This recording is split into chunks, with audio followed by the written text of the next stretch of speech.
Otep à tous, bien-aimés frères et sœurs. Nous allons aller vers les nouvelles du front. En tout cas, cette semaine, jusqu'à aujourd'hui d'ailleurs, au moment où je vous parle, les combats continuent. Mais il y a eu beaucoup d'avancées du côté des Wazalendo.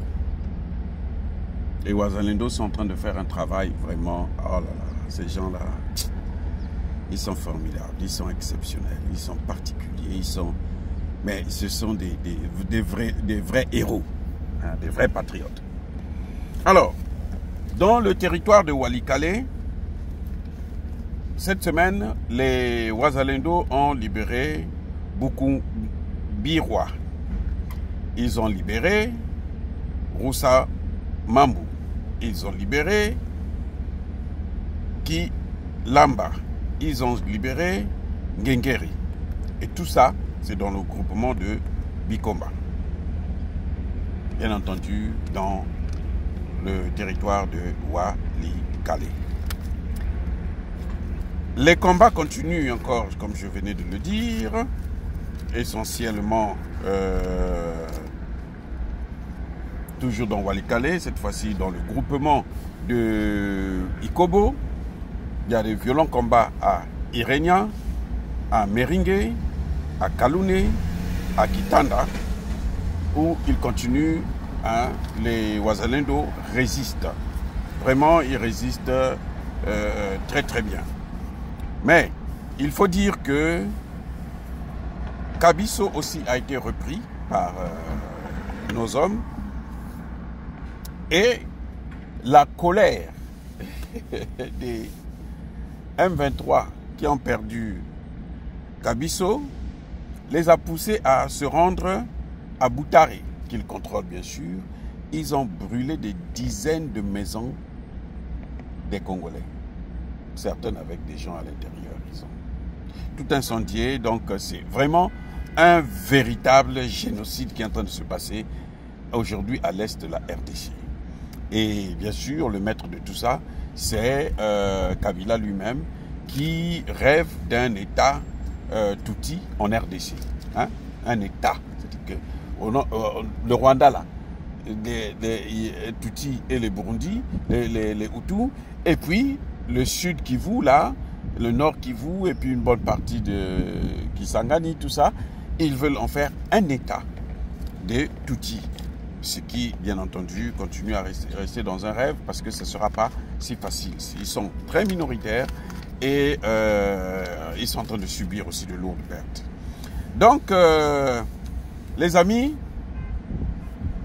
il y a quelque chose par contre qui m'a troublé.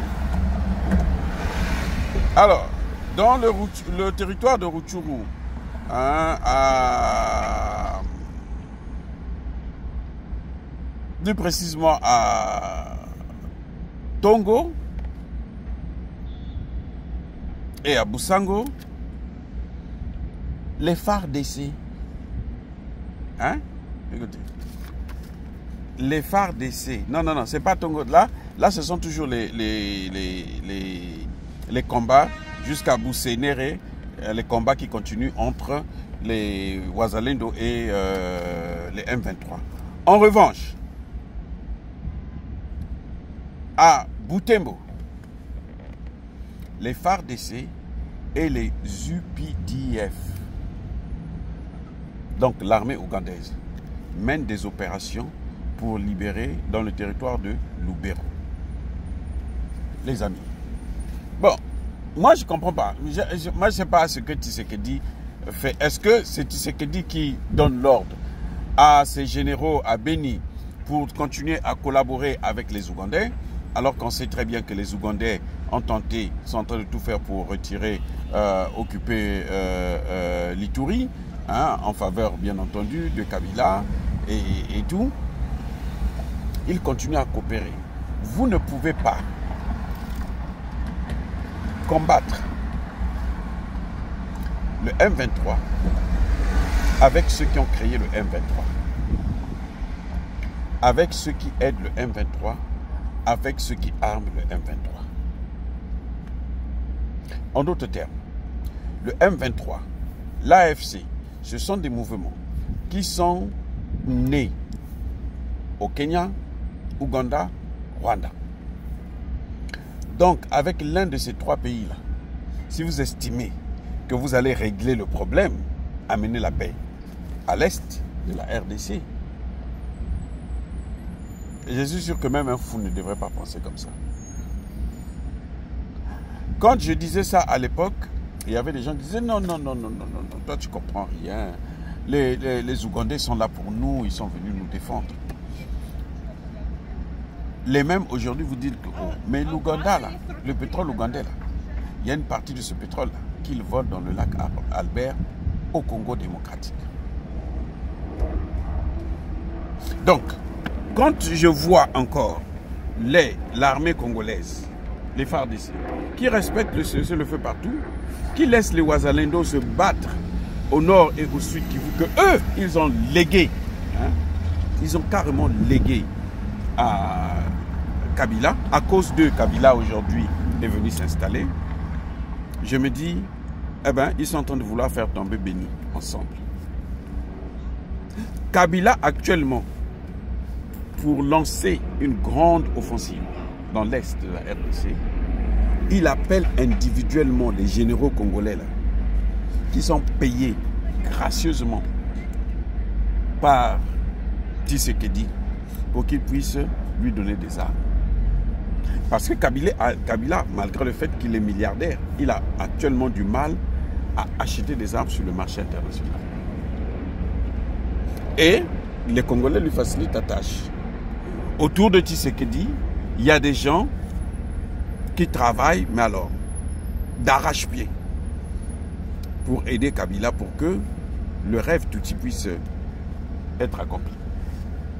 Est-ce que, comme beaucoup le disent, la femme de Tshisekedi, elle est Tutsi aussi, donc, pour sauver sa femme, pour honorer sa femme, eh ben, il est obligé de jouer le jeu, faire un peu d'hypocrisie ici, faire d'hypocrisie par là, chercher à faire signer des accords de minerais, sous prétexte que ces accords-là vont apporter la paix, alors que les Américains disent que non, nous, la paix avant les accords. Est-ce que c'est ça? Je n'en sais rien. Mais l'avenir nous le dira, parce que on a beau se cacher derrière des paravents, tôt ou tard, comme disait Kofi, Lokuta et Yakakana ascenseur, mes excuses pour le bruit de cette ambulance, vérité et Yakakana escalier, mais et commis et Komakapé. Donc, en tout cas, le président Tshisekedi devrait revoir un peu sa copie, parce que nous parlons tous les jours pour que l'armée, hein, qui nous dit toujours, nous on est en train d'attendre la décision politique, mais quand il s'agit de libérer les territoires, de faire des replis tactiques, il n'y a pas de décision politique, hein, ils prennent la décision eux-mêmes et ils donnent des armes à l'ennemi pour encore massacrer les gens. Il y a eu déjà trop de morts. Si Tshisekedi, qui est congolais, tombe aussi dans le piège parce qu'il veut le pouvoir ou quelque chose de ce genre, bon, on va voir. Mais en tout cas, nous saluons les efforts fournis par les Wazalendo. Soyez bénis.